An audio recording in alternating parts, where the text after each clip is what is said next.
दोस्तों, जिंदगी में खुश रहना कितना जरूरी है ये तो हम सभी जानते हैं, लेकिन इसके बावजूद भी हम ज्यादातर समय दुखी ही रहते हैं, साथ ही दूसरों को भी दुखी रखते हैं। क्योंकि जब हम खुद ही खुश नहीं होंगे तो हम दूसरों को खुशियाँ कैसे दे सकते हैं। आज की ये कहानी आपको खुश रहना और साथ ही दूसरों को भी खुश रखना सिखाएगी। तो चलिए शुरू करते हैं आज के इस वीडियो को। बहुत समय पहले की बात है। नॉर्थ चाइना में 3 मॉन्क रहा करते थे। उनका नाम किसी को नहीं पता था क्योंकि उन्होंने कभी अपने बारे में किसी को कुछ नहीं बताया। चीन में आज भी उन्हें बस 3 हंसते हुए मॉन्क के नाम से जाना जाता है। वे तीनों मॉन्क हमेशा एक साथ रहते थे और गांव-गांव घुमा करते थे। वो जिस भी गांव में जाते वहाँ की बाजार के बीचों बीच खड़े होकर जोर जोर से हंसना शुरू कर देते। उनकी हंसी को देखकर लोगों का ध्यान उनकी तरफ खींचा चला आता और धीरे धीरे उनके चारों तरफ एक बड़ी भीड़ इकट्ठा हो जाती। वे इतनी एकाग्रता और संपूर्णता के साथ हंसते कि उनकी हंसी देखकर सारा गांव हंसने लग जाता और जब वो पूरा गांव हंसी के समंदर में डूब जाता तो वे दूसरे गांव चले जाते। वे ना तो कुछ बोलते थे, ना ही कुछ उपदेश देते और ना ही कोई शिक्षा। वे जहाँ भी जाते अपनी हंसी से ऐसा माहौल बना देते कि लोग अपने सारे दुख दर्द भूलकर बस हंसने लग जाते।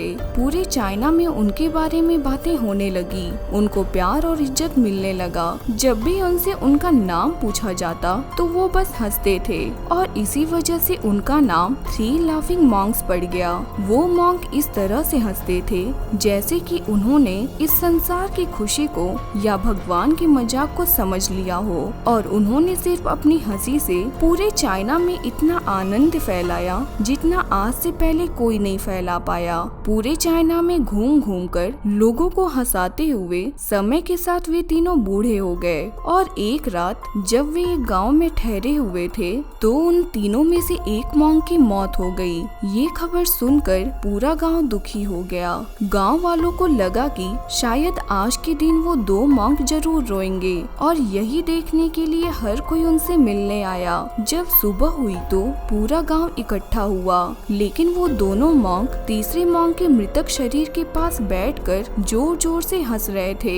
ऐसी हंसी जैसे उन्होंने आज से पहले कभी न हंसी हो। गांव के कुछ लोगों ने उन्हें समझाने की कोशिश की कि यह आपका साथी था और इसकी मृत्यु पर आपको हंसना नहीं चाहिए। तब उस दिन पहली बार उन्होंने लोगों से बात की और कहा, हम हंस रहे हैं क्योंकि यह आदमी जीत गया है। हम तीनों में शर्त लगी थी कि जो भी पहले मरेगा बाकी 2 उस पर जोर जोर से हंसेंगे और इस आदमी ने आज हमें हरा दिया। हम अपनी हार और इसकी जीत पर हंस रहे हैं। इसे अंतिम विदाई देने का इससे बेहतर तरीका और क्या हो सकता है। ऐसा कहकर उन्होंने तीसरे मॉन्क को चिता पर लेटा दिया। चीन में यह प्रथा थी कि जब किसी इंसान की मृत्यु हो जाती है तो उसके पुराने कपड़े उतार कर उसे नए कपड़े पहना दिए जाते थे। लेकिन मरने से पहले उस मॉन्क ने अपने साथियों से अपने कपड़े न बदलने के लिए कहा था। उस मॉन्क ने कहा था कि मुझे स्नान मत करवाना क्योंकि मैं कभी अशुद्ध हुआ ही नहीं। मेरे जीवन में इतनी हंसी आई कि कोई अशुद्धता कभी जमा ही नहीं हो पाई। जब उस तीसरे मॉन्क के शरीर में आग लगाई गई तो आसमान में जोर जोर से पटाखे फूटने लगे।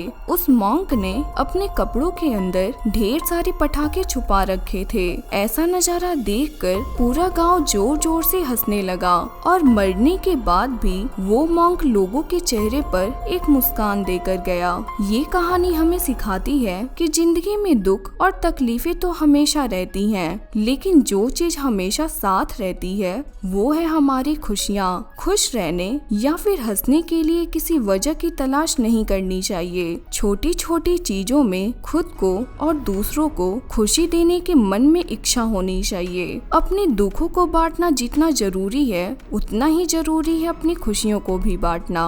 हमारी ये जिंदगी भी एक मजाक है। जो इस बात को समझ लेता है वो दुनिया के उन झमेलों में नहीं पड़ता है जो बेवजह हमारे दुखों का कारण बनती हैं। खुद को हमेशा खुश रखने का एक तरीका ये भी है कि अपनी जिंदगी में आने वाली खुशियों को दूसरों के साथ बांटा जाए। खुशी एक ऐसी चीज है जो बांटने से बढ़ती है और गम बांटने से कम होता है। इसलिए लोगों के साथ खुशियों के पल जिएं। लोगों से हंसकर बातें करना, छोटी छोटी चीजों में खुशियाँ ढूंढना, साथ बैठकर हंसना और मजाक करना, ये सब आदतें हमारी खुशियाँ बढ़ाती हैं।